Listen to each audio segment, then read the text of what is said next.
Versteek tussen die skilderagtige Shongweni-heuwels lê die vullisterrein.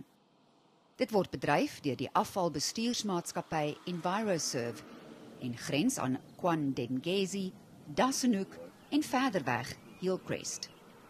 Enviroserve het 'n geldige bedryfslisensie, maar aktiviste sê die maatskappy vat kort paaie.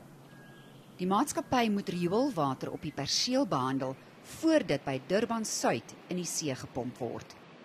Aktiviste beweer die maatskappy stort 27 miljoen liter giftige afval in die oseaan. It's been a problem for 20 some odd years, maybe 30 years already.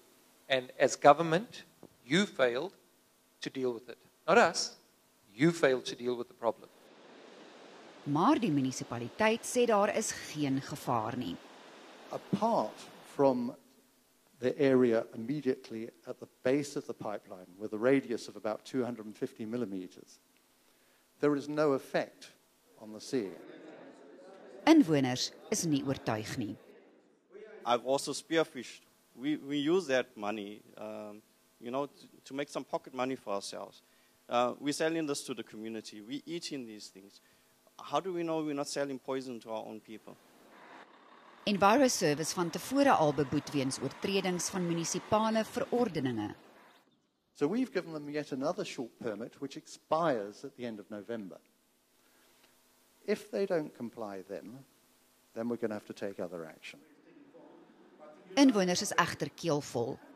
If you are scared of these big companies, we, the people, will stop them. Don't forget that.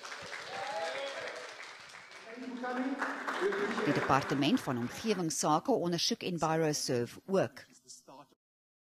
In sy reaksie sê Enviroserve hy het nog nooit tevore nie en hy stort ook nie nou enige afval in die see nie en dat hy met die ondersoek saamwerk. 'n Komitee word nou saamgestel om 'n volhoubare oplossing te vind.